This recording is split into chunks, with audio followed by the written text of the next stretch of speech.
Alongside Jesse Sampson, I'm Austin Price, breaking down Tennessee's newest commitment yesterday, Jalen Wright. Today, Walker Merrill, as Walker Merrill picks Tennessee over Vanderbilt and Ole Miss on this Tuesday. Jesse, this gives Tennessee its second wide receiver in this class, and a nice pickup from inside the state of Tennessee. Yeah, I mean it's back-to-back days. Tennessee lands two more future pieces for its offense. You get a speedster and Jalen Wright on Monday, and you get kind of an old blue collar type receiver, I think, in Walker Merrill here on Tuesday. Here, Walker is kind of a guy who he's not a burner, but he does have some nice athletic ability. I think he plays bigger than he is. He's only listed at 6', 6'1", 175, 180 pounds. But he has nice vertical explosiveness. He has shown some kind of after the catch, ability. He's a little elusive. He's tough to tackle.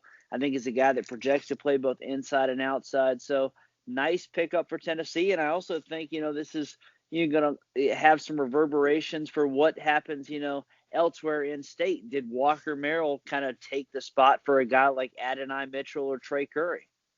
Yeah, I mean, Curry's a guy that I think could potentially bulk up, maybe even play another position besides wide receiver. But Adonai Mitchell, yeah, you could definitely make that argument. Did Walker Merrill kind of take the spot? Because Tennessee's not going to take as many wide receivers in this class. They took a lot in the last class. This class, they already have Jordan Mosley, who with each passing day, each passing week, and realistically would have blown up this spring and summer, and already started to anyways, but would have really blown up this spring and summer and going and working out for schools like Auburn, Alabama, and other SEC schools and ACC schools. So Tennessee with two, I think, really solid prospects in this class.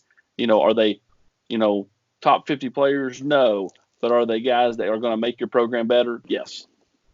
Yeah, and Mosley's a guy who, he plays at a stud program in Alabama. I mean, McGill-Tulane is a program that every college kind of has circled of, hey, we need to go visit that school. And so certainly the fact that coaches have been unable to do that this spring has kind of helped Tennessee keep a guy who, as you mentioned, I mean, Auburn and Alabama potentially would be chasing this guy, I think, in the weeks to come. So you land two guys, Mosley, Walker Merrill. Are they done? I think that's kind of the question, because as you mentioned, they landed three guys last class.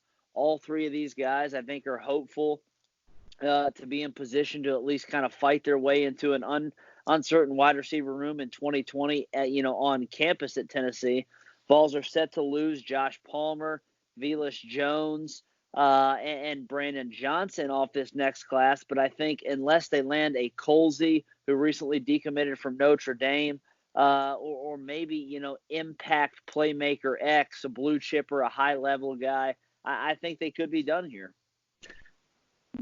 They landed three, but that doesn't count D. Beckwith, who can play with some wide receiver, and Jimmy Holiday, who, if things don't work out at quarterback, his natural next move would be to wide receiver. So, again, they landed a lot of quality bodies in this previous class. So, yeah, probably done it too, but you leave out a little bit of wiggle room for a blue chipper. If a blue chipper wanted to come, they're not going to turn that kind of guy away. As for Walker Merrill, again, I go back and I will maintain that his best football is ahead of him. At a high school in Brentwood High that doesn't have great quarterback. They struggle to give him the ball at times. When they do give him the ball, he's able to make plays, but it's few and far between what it could be. So I think when he gets to a college system and he's got his niche, his role, and has quality people around him, I think he can really, really be a solid player. Yeah, and I mean, just to kind of, follow up on that, I mean, I think it speaks volumes that T. Martin has kind of circled Walker Merrill as kind of his guy in state. T is heavily involved in the Nashville area. He has seen Adonai Mitchell. He's seen Walker Merrill. He's seen Trey Curry.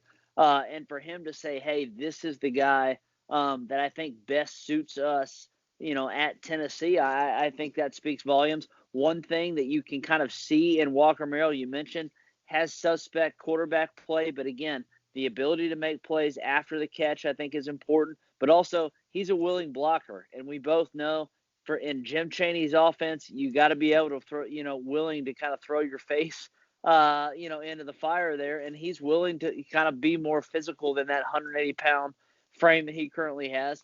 I think that he's a guy that I think, ultimately translates, probably needs a redshirt season, but you could see him fitting into the mix in that slot position maybe in 2022, down the road for the Vols. Tennessee picks up its second commitment in as many days. Yesterday, again, Jalen Wright, the running back from Durham, North Carolina. Today, Walker Merrill, the wide receiver from Brentwood High over in Nashville. He's Jesse Simonton. I'm Austin Price.